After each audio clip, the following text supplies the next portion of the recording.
والله يدعو إلى دار السلام ويهدي من يشاء إلى صراط مستقيم.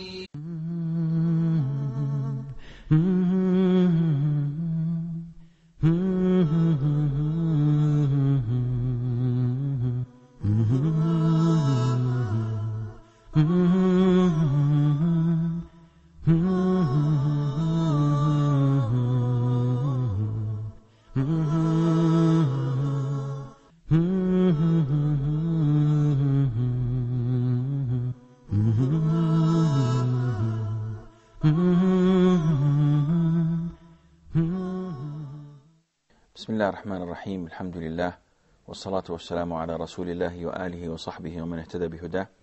Dear brothers and sisters in Islam, Assalamu alaikum wa rahmatullahi wa barakatuh. We continue to talk about the Seerah, one of the most valuable divisions of knowledge in Islam.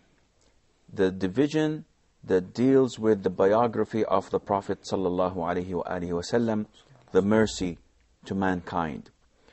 We talked about the things or the events that took place before he was born. And then we talked about his birth, sallallahu alaihi wasallam. And now we're talking about how he grew up. The Prophet alaihi salatu wasalam grew up as a normal boy. Yet, he was known to be quiet. He never put himself in trouble. And he worked as a shepherd, as he was in the custody of his uncle Abu Talib. We are told that the Prophet ﷺ had never ever committed a major sin. And there are few narrations that say or tell us that the Prophet ﷺ once attempted to go to the city and do what everybody else does, to have some fun. And we were told that he once asked one of his colleagues to take care of his sheep, and he went to town just before sunset. And as he was going into town, just before going into their clubs, he heard some music coming from a nearby wedding. So he listened to the music and he fell asleep and woke up the following morning as the sun was in the middle of the sky. So he knew that it was not meant to be for him to associate himself with such joyfulness that may lead to something that is not permissible. Throughout his years, not a single negative incident took place about our Prophet ﷺ. So usually, as we grow up, people remember us for a black spot in our history. They say, you remember when you broke that window? You remember when you had a fight with that man? You remember when you did this or stole that, or any incident that would mark a stain in your record. The Prophet ﷺ never ever had this stain. As he grew up, he was known among his peers, among his people, to be the trustworthy and to be the honest, the faithful. To the extent that people, before leaving, would go to him as if he were to be a bank and put their deposits, put their belongings with him. Because remember, at the time of the Prophet ﷺ, there were no banks, no institutions, no governments. So it's survival of the fittest. If you're strong, you could easily go to your neighbor and take his money and maybe kill him. Nobody would be able to talk to you. And that is why they had Hilf al-Fudul, which is a treaty which was done before the revelation of the Prophet ﷺ. This treaty, as the history books tell us, was initiated because one man once came and had a transaction with Al-As ibn Wa'il, who was one of the dignitaries of Mecca. And Al-As ibn Wa'il deprived this man from his right. He did not pay him back what he deserves. So the man was furious and started to shout in Mecca, "Is this the way that you treat your people? Is this honest? Is this justifiable?" So the other dignitaries of Mecca gathered and they said, "No, this is unacceptable. We have to put an end to that." And they went to Al-As ibn Wa'il's house and they took the man's belongings and gave it to him. And from then they had this treaty, they had this agreement not to allow anyone to betray or to be unfair to those who come to Mecca. This was at the time Prophet Muhammad ﷺ was young? This was at the time of the Prophet, when the Prophet ﷺ was young, and he himself said that I was called to join in this treaty or in this agreement, where if I were to be called for a similar one in Islam, I would have accepted, because it was something honorable, something that was just and fair. Throughout his youth, as mentioned before, the Prophet was known to be ﷺ, the trustworthy and the honest. And whenever they see him, they would say, "Here comes the truthful or the trustworthy, the honest Muhammad sallallahu alaihi wasallam." He was not a shepherd for too long. He started working in trading. And there was this fabulous woman who was wealthy and was a descendant of a noble family, and at the same time who was beautiful. But she was not married. She was twicely widowed, and she had children. And she used to ask men to trade for her. So she would give them money, and she would ask them to travel to the Sham, or up north, or to Yemen, and whatever profit this man makes, she takes 80 and gives him 20, or whatever percentage they agree upon. Even women were traders. Women were traders, and Islam allows this. Islam allows or women... providing her husband is dead, or... Is the what? Her husband was dead. Yes, she was widowed twice. She was a widow. Yes. She did not have a husband at the time. She had lots of money. And Islam allows this, though we're still at the early stages. We have not yet encountered Islam. But nowadays, if a woman has money, she has all the right to invest her money and work to enlarge her fortune in the permissible ways and within the Islamic boundaries. Khadija, may Allah be pleased with her, and this was the woman's name, she heard about Muhammad ﷺ and his honesty. So she proposed to him that he takes part of her money and buys goods with it and trade with that money to invest it. He went on one journey with one of her slaves. It's called Maysara. And when they came back, she was surprised to find that he made so much profit, not like any other man before him. And he was honest. He did not keep anything for himself. On the contrary, he gave her everything, awaiting for her to give him his percentage. She sat with her slave, Maysara, who told her astonishing stories about his honesty, kindness, about his truthfulness, never saying a lie, never breaking a promise, about being so kind to everyone around him. Being tolerant with traders and sellers. He, again, was the perfect human being. So whatever you can imagine, he was that man, alayhi salatu wasalam. The minute Khadija heard this, she could not help herself but to fall in love with him. Being an honorable and respected woman, and knowing that he was, alayhi salatu wasalam, an honorable man and a truthful and trustworthy person, she sent one of her friends just to mention her name and to test him if he is willing to get married or not. So the woman went and talked to the Prophet ﷺ and started mentioning Khadija and how lonely she was and how the good attributes about her. And the Prophet at the time was 25 years old, ﷺ.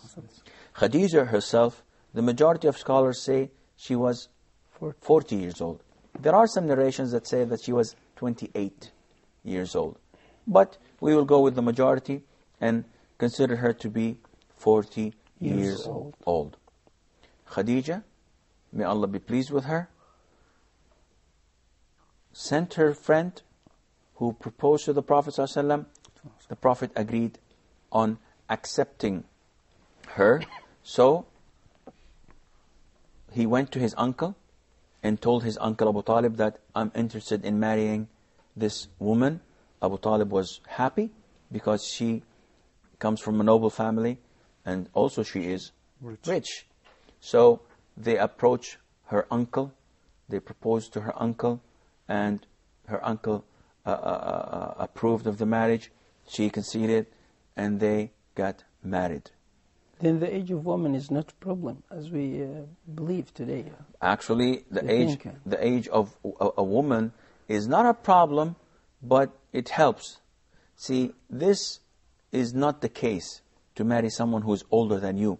But if the woman you're interested in has virtues that call you to marry her, if she is a woman with excellent behavior, if she has a good faith, a good faith and strong belief in Allah Azza wa Jal, committed, practicing Muslimah, then the age is a secondary stage.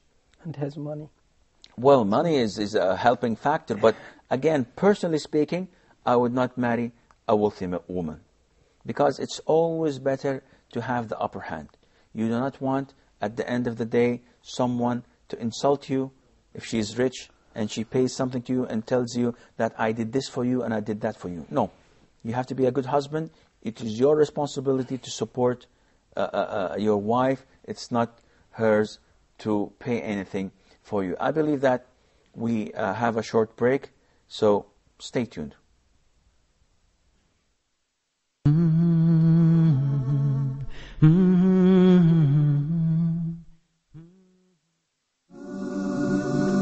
So this is an open invitation for everybody to recognize God and enjoy His blessings in this life and His mercy in this life and in the hereafter as well. Allah, Ar-Rahman, Ar-Rahim. Each name has a meaning. Each name signifies a nature of Allah the Almighty which no one shares or is compared to Allah in it.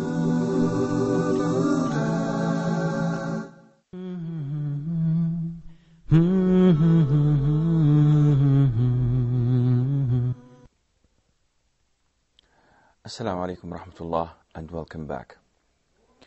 The Prophet sallallahu alaihi wasallam was happily married to Khadija, and they lived a very happy life. They had children, and the Prophet sallallahu alaihi wasallam was known to be Abu Qasim, because he had Al-Qasim and he had Abdullah, and they all died in their infancy. And he had 4 daughters from Khadija. He had Zainab, he had Kulthum, and he had Fatima, and also he had Ruqayya. And again, they all died in his lifetime, with the exception to Fatima, who died after 6 months after he died, sallallahu alaihi wasallam. He had a very happy life with Khadija. And indeed, he had a very happy life because Khadija was the perfect wife. Wise, beautiful, knowledgeable.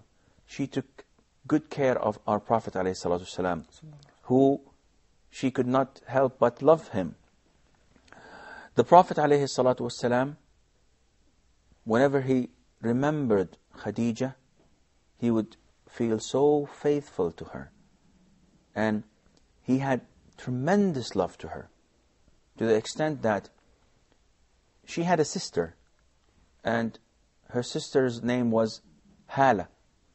And whenever the Hala would visit the Prophet ﷺ, and we're talking about 10 years down the line, 10, 15 years down the line, whenever she would visit the Prophet ﷺ, he would honor her and give her presents just because of the memory of Khadija. And in one incident, he heard her voice once. And then he said, "Oh Allah, Hala, the sister of Khadija?" And Aisha was there. So she could not help but feel jealous. So she said to the Prophet ﷺ, complaining in anger, "Why do you always mention a woman that was 60, 70 years old, skinny?" And she started describing her in a very nasty way. Out of jealousy, of course. She was a child herself. Why do you keep on recalling her and remembering her? Allah Azza wa Jal has given you far greater wives, greater wives than her. The Prophet ﷺ was outraged. He was so furious and angry that he said to her, "By Allah, he did not give me better than her ever. She believed me when people thought I was a liar. She supported me with her money when people deprived me from shelter and support. She stood beside me when everyone abandoned me. Allah Azza wa Jal has given me children from her where everyone else I was deprived from having children from. By Allah, I was not substituted, I was not given better than her." Aisha, may Allah be pleased with her, hearing this, said, "By Allah, I swear that I will never mention her in a negative way after that." This shows you the amount of love our Prophet ﷺ had to Khadija. And indeed, she had all the right to be loved with all the support she gave our Prophet ﷺ, with all this tremendous care and love she provided him. She deserved to be remembered after all these years, after she passed away, after the Prophet ﷺ married 7 or 8 or 9 women after her, yet she still had a very, very special place in his heart. Nowadays we have a saying that says, "Behind every great man there is a woman." Could this saying be applied to the case of Prophet Muhammad ﷺ and our brother? Most definitely, but she was not the cause of him being great. But indeed she was the best support any man could have. And going back to the way she treated the Prophet ﷺ, we don't have a lot of hadiths covering this, but we can understand by the indications here or there. For example, the Prophet ﷺ told us, and we were told, that while the Prophet ﷺ and Khadija were there, the Archangel Gabriel came. Khadija did not see him, of course. So the Prophet is telling Khadija, "Oh Khadija, this is Gabriel saluting you." So she said, "Wa alayhi salam." He's saying, "Salamu alaykum." She said, "Wa alayhi salam." She then looked at the Prophet ﷺ. The Prophet told her, "Khadija, Gabriel tells me that Allah Azza wa Jal is giving you the glad tiding of a big house of pearl. A big pearl that is your house. And in this house, there is no tiresome. You will not be tired, and there is no loud noise of nagging, of people shouting. It is quiet, and it's a big pearl, and you don't have to work in it. So this is a glad tiding, and this house is where? It's in paradise. Now, if we look at this glad tidings, one would wonder, why did the Prophet ﷺ mention to us that the characteristics of this house in paradise, that there is no tiresome in it, you will not be tired, and there is no loud noise and a noisy environment in it? It's very simple. Maybe because she used to suffer from tiredness during the life of the Because she used to work herself in her house, and she suffered bearing 6 children. As a reward from Allah. As a reward from Allah Azza wa Jal. And what about the loud noise? Because she provided the Prophet ﷺ with the quietest environment for him to contemplate and to sit in comfort. Before da'wah to Allah Azza wa Jal even, but also after da'wah to Allah Azza wa Jal, she gave him the right environment. Now look at our houses.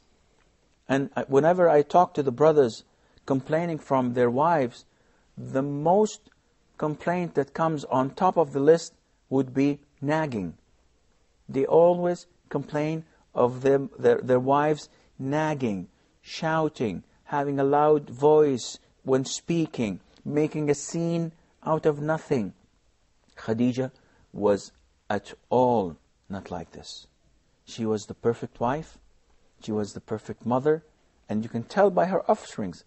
When you look at Fatima, may Allah be pleased with her, you will find that she did raise excellent children. Because even Fatima, who was a young child, used to stand in front of the dignitaries of Mecca, the tyrants of Mecca, and shout at them and swear at them whenever they used to abuse her father or do something that is wrong to him. She used to stand in front of them although she was 6 or 7 years old. This shows you the manner and way that these children were brought up. And all of this is accredited to the mother Khadija bint Khuwaylid. May Allah be pleased with her. Sheikh, I also heard a hadith. Prophet Mohammad sallallahu alaihi wasallam said, many men are perfect, but only 4 women are perfect. Okay. And then mentioned Asiya, Maryam bint Imran, and Khadija bint Khuwaylid, and Fatima bint Muhammad. Well, Fatima was not, as I recall, Fatima was not one of them, if I recall correctly. It is Khadija, Asiya, the wife of Pharaoh, Maryam, and the 4th one, I forgot. But probably it can be Fatima, it can be someone else. I'm not sure of that. This is true. Khadija was among the 4 women that were perfect, because she was the perfect woman in the sense of her intelligence, of her wisdom, of her beauty, of her kindness to her husband. Because a woman can be ugly, but be the perfect wife at the sight of Allah Azza wa Jal, because she's doing whatever she can to help and to provide her husband with a safe haven, with a nice house to live and be there. Coming back to our story, the marriage was a perfect one, except to the death of the boys, Abdullah and Al-Qasim, in their infancy. And the Prophet Muhammad ﷺ had never got married on Khadija? No. The Prophet ﷺ never took another wife until Khadija died, which shows the devotion and love that he had for her. And we have to know that the Prophet ﷺ was 25 years old when he got married. And when he remarried again, it was said that he was 50 or 52 years old. So throughout this time, he only had one wife. And this wife was not a virgin. She was twice wedded before, which meant that it was not on the top of his list to have sexual relations. He was not a man of sex-driven, as the Westerners and the enemies of Islam try to portray him. Otherwise, he would have married again and again and again. Or he would have chosen someone who was in his age or younger to enjoy himself with. But he did not even think of this until he was 50 or 52 years of age, which shows us that the Prophet ﷺ is not as his enemies portray him to be. Now, throughout this marriage, as mentioned earlier, they had a very stable life. But there were many events that took place just before his revelation. Everybody still trusted him. They all thought of him as trustworthy, as the honest man. He had a position among the people.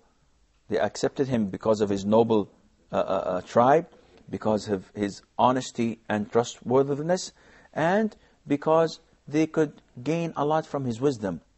It's true, he did not talk a lot. But it's also true that when he talked, it was filled with wisdom. And they all respected his opinion that they usually would seek, because he had a very sound opinion and wisdom. I'm afraid that this is all the time we have for today's program. Inshallah, we will meet again with you. And until then, fi amanillah. Wassalamu alaikum wa rahmatullah.